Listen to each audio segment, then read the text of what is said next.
মুজিবুর রহমান মঞ্জুর কাছে শুনি, আপনি তো জোটে আছেন, আমরা তো সবাইকে এই ধরনের কথা বলতে শুনছি আসলে। আমি আর একটু বলে নিই। আমি আসি আপনার কাছে এই প্রসঙ্গের আচ্ছা, উত্তরটা ঠিক আছে, শুনে নিই। ঠিক আছে। ঠিক কি কারণে, এটা কি ক্ষমতা হাত থেকে চলে যাওয়ার কারণে একটা অস্থিরতা কাজ করছে বলে এখনই সবাইকে, মানে এই দলকে, সরকারি দলকে ফ্যাসিস্ট হয়ে উঠছে ধরনের অভিযোগ দেওয়া কি অর্থ বহন আমি করে? একসাথে বলছি, শরীফ ভাইয়ের কয়েকটা কথা, আপার কয়েকটা কথা। আমার শেষ হয়নি, আছে প্রথম কথা হচ্ছে যে বিরোধী দলের কাজ আসলে কি? এই যে বললেন যে অভিযোগ দিচ্ছে, বিরোধী দলের কাজই হচ্ছে অভিযোগ দেয়া, তিলকে তাল করা। এখন না তিলকে তাল করা আমরা সেটা পারিনি, ব্যর্থ ছিলাম, এরা না, আগে থেকে শুরু আমার কথা ঠিক করতেছে। আছে। বিরোধী দলের কাজই হচ্ছে, তার নামই হচ্ছে বিরোধী দল। আপনি যদি বলেন সে বিরোধিতা করছে কেন, তো বিরোধিতা করছে মানে তো সে তার দায়িত্ব পালন না, করছে। কিন্তু বিরোধী দল হিসেবে না, কারা ভালো হবে আমি বলে বলছি, আপনি মনে করেন, আমি সেটা বলছি। একটু শুনি। আমার কথা হচ্ছে সরকারি দল চাইবে বিরোধী দল যাতে আমার বিরুদ্ধে কোনো অভিযোগ দিতে না পারে, এটা হচ্ছে সরকারি দলের কাজ। আর বিরোধী দলের কাজ হচ্ছে সে তার যৌক্তিক বিরোধিতাটা করবে। এখন সরকার যদি তার দায়িত্ব পালন না করে, জনগণ তাকে জবাবদিহিতার মধ্যে আনবে।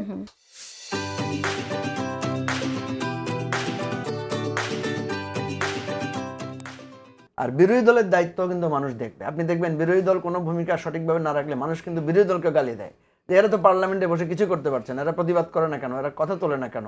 বিরোধী দলের লোকেরা যখন সুন্দর করে যুক্তি তুলে ধরতে না পারে, তাও কিন্তু জনগণ বিরোধী দলকে ধরে, এরা তো একটা সুন্দর যুক্তিও দিতে পারছে না। আপনি দেখবেন বিএনপির লোকেরা অনেক সময় বলে যে কই বিরোধী দলের লোকেরা তো আমাদের সালাউদ্দিন সাহেবের বক্তার জবাবে কিছুই বলতে পারছে না। তার মানে কি? তার মানে আপনি বিরোধী দলকে আরো বেশি মোর ইফেক্টিভ, আরো বেশি জায়গা চান। এটাই গণতন্ত্রের সুন্দর। না, কিন্তু বিরোধী দল যে তিলকে তাল করবে কিনা সেই প্রসঙ্গে যেটা বলেছেন আপনি, যদি তিলকে সে তাল করে তাহলে তো এটার জন্য তো সে, আমি তো দেখছি উল্টা, বিরোধী দলকে বলা হচ্ছে দুর্বল। যেমন আপা যেটা বারবার বললেন, না, কিন্তু এখানে কিন্তু শরীফুজ্জামান শরীফ একটা কথা বলেছেন, সেটা হচ্ছে পার্লামেন্টে একরকম আমরা দেখছি, আবার মাঠে আমরা আরেক রকম দেখছি, দুটো একটু ভিন্ন। সেটা ধরেন এই যে আপা বললো যে একসাথে বসবেন, একসাথে তো বসছে পার্লামেন্টে সারাদিন, ওনারা একসাথে নামাজ পড়তে যেতেও দেখেছি, একসাথে নামাজও পড়ছেন, একসাথে কার্যপ্রণালী কমিটি, বিভিন্ন কমিটিতে কাজ করছেন, নানা ধরনের রসিকতাও তারা করছেন একে অপরের সাথে। কথা হচ্ছে যে আসল জায়গায় আপনি ঐক্যবদ্ধ না, মানুষকে দেখাচ্ছেন, একজন একজনের বাসায়ও যাচ্ছেন, কিন্তু রাষ্ট্রের জন্য যদি আপনি ঐক্যবদ্ধ না থাকেন সেটা ভিন্ন হবে। দেখেন এই যে আপা বিরোধী দলের নেতার কয়েকটা দুর্বল দিক তুলে ধরলেন যে উনি এটা ভুল করেছেন, এটা ভুল করেছেন, রাইট। বিরোধী দলের নেতাও তো অ্যাকাউন্টেবিলিটির বাইরে না। উনি যদি কোনো ভুল তথ্য দিয়ে থাকেন, এই যে একজন এমপির ব্যাপারে বললেন যে উনি সেখানে একটা মৃত্যুর কথা বলেছেন, মৃত্যুটা হয় নাই, তখন তাকে যখন ধরা হয়েছে সে কিন্তু সেখানে সরি বলেছে। এই যে তাকে আপনি কারেক্টলি ধরতে পারেন, এটা না বলে উপায় ছিল মানুষকে কিনা মৃত আসলে? বলে ইন্না লিল্লাহি পড়ে দিচ্ছে।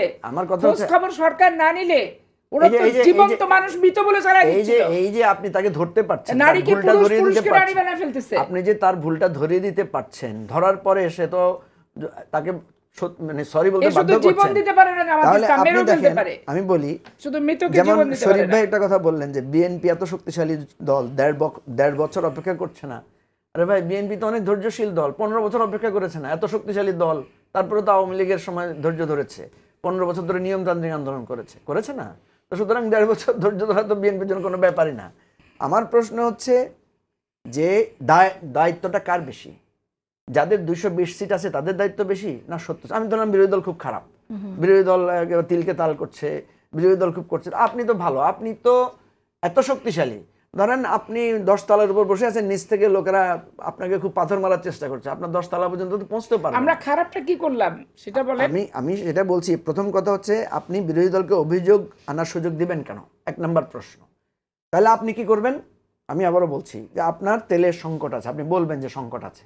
আপনি যখন বলছেন সংকট নাই, তখন বিরোধী দল আপনাকে ধরবে যে সংকট না থাকলে রাস্তায় কেন, লাইন কেন? কিন্তু এটা আপনি আসলে অ্যাকসেপ্ট করেন কিনা যে মানুষের ভেতরে বেশি তেল কেনার একটা প্রবণতা, একটা প্যানিক বাইং যেটাকে আমরা বলি, সেটা আমরা দেখতে পাচ্ছি। আমি আপনাকে বলি, আপনি যখন বলবেন প্যানিক বাইং, তো প্যানিকটা কে তৈরি করেছে? নাম্বার 1 প্রশ্ন আসবে। যুদ্ধই তৈরি করেছে, মধ্যপ্রাচ্যের যুদ্ধ থেকে তো এটা প্যানিকটা তৈরি হবে। যুদ্ধ তৈরি করলে প্যানিক কমানোর দায়িত্ব কার? আরে আমরা তো বলছি ক্রাইসিসই নাই, যাতে প্যানিক না হয়। হ্যাঁ, সেই তো, শেষ যখন হয়ে যাবে হয়ে যাবে। আপনাকে সেটাই তো আমি বলছি। কিন্তু আপনি বলার পরে ধরে কিনবে না, আপনি বলার পরেও যদি লোকদের মধ্যে হচ্ছে না, সেটাও তো আপনাকে বুঝতে হবে যে আমার প্রতি মানুষের আস্থা নাই। সেই ব্যবস্থাটা কাজ করছে না বলে আপনি বলছেন। আপনি যে বলছেন সংকট নাই, তারপরে মানুষ বিশ্বাস স্থাপন করছে না আপনার উপরে, মানুষ প্যানিক হচ্ছে, পেপার পড়ে, তাহলে দোষটা কার? তার মানে না। হয়তো আপনি, আপনার কথায় মানুষ বিশ্বাস করছে না। এখন কিন্তু যথেষ্ট প্রমাণ আছে বলার, আপনাকে ওই যে অভিযোগ দেওয়ার যে আপনি যেটা বলেছেন সংকট নাই, এটা অসত্য কথা।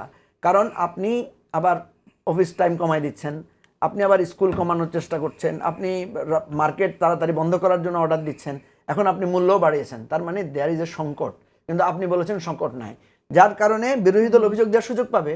আপনি বিরোধী দলকে অভিযোগ দেওয়ার সুযোগ দিয়ে বলবেন যে বিরোধী দল অযথা অভিযোগ দিচ্ছে, এটা তো একটা ভুল পদক্ষেপ ওকে, হবে। আমরা এই জ্বালানি সংকটের ক্ষেত্রে এই প্রসঙ্গেই অর্থনীতিবিদ ডক্টর দেবপ্রিয় ভট্টাচার্য তিনি একটি কথা বলেছেন, সেটা আমি একটু পড়ে শোনাতে চাই। তিনি বলছেন যুক্তরাষ্ট্রের সঙ্গে বাণিজ্য চুক্তি জ্বালানি নিরাপত্তার সার্বভৌমত্ব ক্ষুণ্ণ করছে।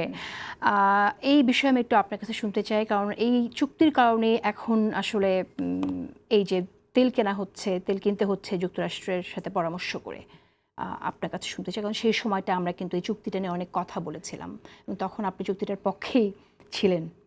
না, আমি আপনাকে বলি, আমরা পক্ষে বলতে আমি তখন বলেছিলাম যে এই চুক্তিটার একটা শর্ত হচ্ছে এই চুক্তিটা হবে নন ডিসক্লোজার, রাইট?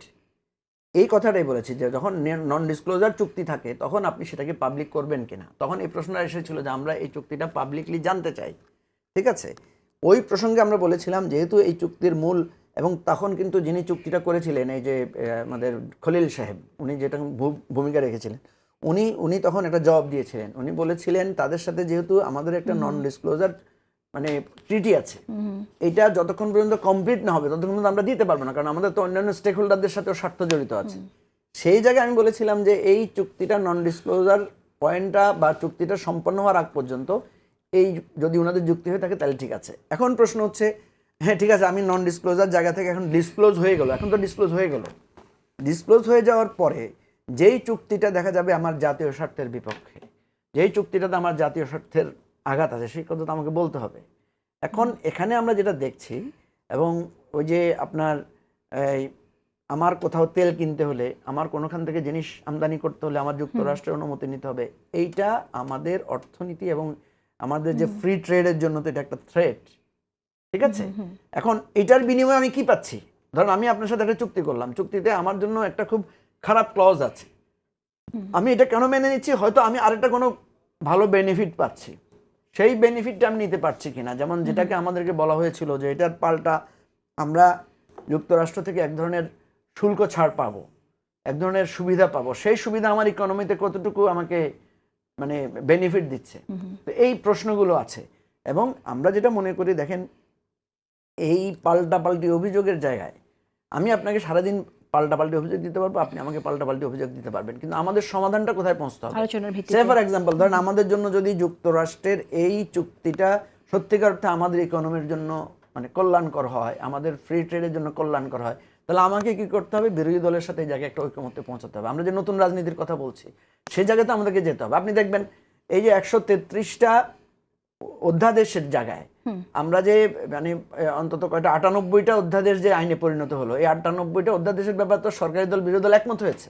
তার মানে কি? তার মানে আপনারা এখনো একমত হওয়ার কিছু পয়েন্ট আছে, আপনি এখনো ঐকমত্য হওয়ার মতো সূত্র আছে। আপনি দেখবেন যখন ওই যে শহীদ পরিবারের যে বিলটা আনা হলো, তখন দেখা গেছে সরকারি দল বিরোধী দল সবাই ক্ল্যাপিং করে সেটাকে সমর্থন দিয়েছে সে আইনটাকে।